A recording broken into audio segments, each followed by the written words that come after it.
Iesus sacratissimum, miserere nobis.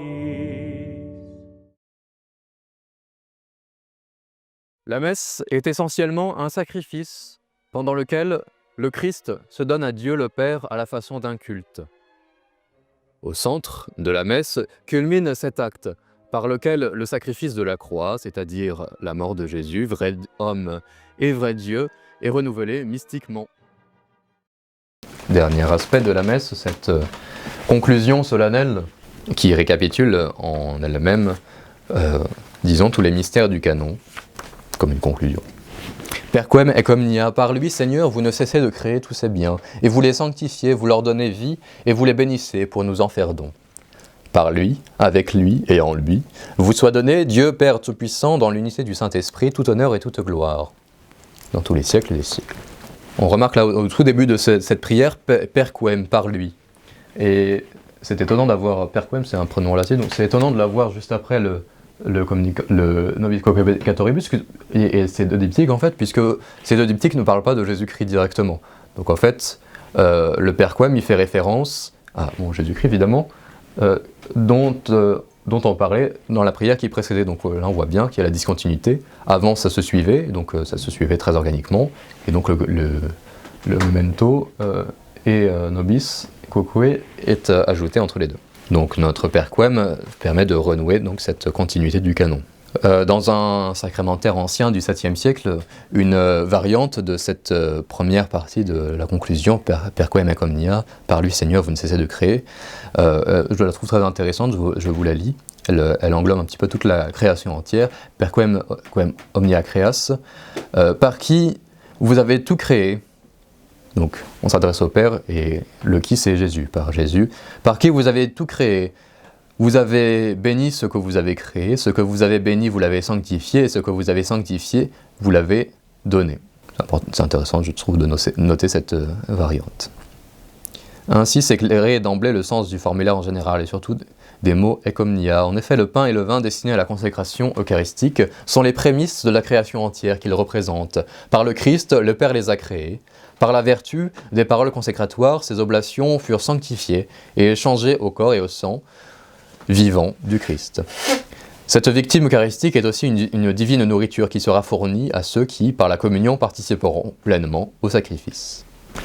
La deuxième partie de la conclusion, on l'appelle la doxologie finale, donc per ipsum et cum ipso, par lui, avec lui et en lui. Doxologie finale, donc doxologie ça veut dire rendre gloire. Aussitôt, l'action de grâce eucharistique se déploie en une glorification suprême où culmine tout le canon de la messe. Par lui, le Christ, le Dieu-homme, le médiateur sacerdotal entre Dieu et les hommes, le grand prêtre souverain, est rendu au Père Tout-Puissant en l'unité de l'Esprit Saint, tout honneur et toute gloire. C'est non seulement par le Christ, mais aussi avec lui, que le Père est l'objet de cette glorification immense. Car quoique le Christ soit prêtre, et rende gloire par sa nature humaine, il est aussi Dieu, et comme tel, coégal au Père et objet avec lui de sa propre glorification sacerdotale. C'est enfin en lui que le Père est glorifié, car le Fils est dans le Père comme le Père est dans le Fils, et le Père et le Fils sont dans l'Esprit Saint comme l'Esprit Saint est en eux. Quelques rites accompagnent cette doxologie finale, c'est la petite élévation, vous le savez. Après le Perquem, le prêtre découvre le calice, fait une génuflexion, saisit la Sainte Hostie de sa main gauche et trace d'une lèvre à l'autre de la coupe du calice 3 croix en disant per ipsum et cum ipso et in ipso. Ensuite, avec la même hostie, il trace 2 signes de croix entre le calice et lui-même, en continuant la prière. Enfin, il élève un peu le calice avec l'hostie et prononce omnis honor et gloria, tout honneur et toute gloire. La petite élévation imite un petit peu la grande élévation, et on pourrait dire que c'est comme une synthèse du canon. Bon, c'est surtout une manière de solenniser la prière qu'on est en train de dire. On fait un geste, et ça permet de marquer l'importance de la prière qu'on est en train de dire. Maintenant, c'est divers signes de croix qui sont faits sur le calice. On comprend pourquoi est-ce que les signes de croix sont faits à ce moment-là et pas un autre, mais on aurait pu faire n'importe quoi à la place des signes de croix. Il n'y a pas spécialement de choses mystiques au fait que ce soit un signe de croix. Je termine tout ça avec, de nouveau, notre monseigneur Ducos-Bourget qui fait une paraphrase en même temps de Nobis quoque peccatoribus et en même temps de la conclusion. Les farouches martyrs, les plaies et les supplices, le sang, le feu, le glaive, les tortures profondes et les profanations, les pleurs dans les yeux purs et les soupirs d'angoisse, tout dans la dilection d'extase enveloppée, les souffrances de tes apôtres, de tes saints, de tes vierges, ô Seigneur, supplètent en nous les mérites déficients et les péchés. Ils ont payé plus cher qu'il fallait pour leur âme. Revez-nous, Dieu des pauvres, des plis traînants de leur manteau de gloire. Pour ceux-là qui n'ont plus d'amis, de qui le père puis la mère ont quitté la bauge visqueuse de notre terre, pour ceux-là qui n'ont plus d'espoir, plus d'affection, plus de tendresse, plus de courage, de regret, Seigneur, tu donnes cette liesse de savoir que partout ici, les saints, nos amis, nous entourent et qu'ils nous aident calmes, doux, patients et forts dans leur amour. Chrétien, demande au ciel l'ami compréhensif qui saura te porter aux heures difficiles, qui saura, lorsqu'un jour notre douleur s'avive, montrer à Dieu sa plaie, où jaillit la vénie. Lorsque tu connaîtras la splendeur des pontifes, l'ardeur de ces martyrs, sacerdotes et vierges, quand devant ton esprit, Agnès, Lucie, Agathe, Jean, Stéphane, Ignatius, Alexandre, Mathias, Cécile, harmonieuse et sanglante cohorte, parmi les fleurs des champs et le rythme des lys, t'ouvriront les sentiers d'un paradis mystique, dans l'or d'exultation d'une aube dévoilée. Ô frères douloureux, sur les routes vivantes, tu trouveras la paix, comme les trépassés.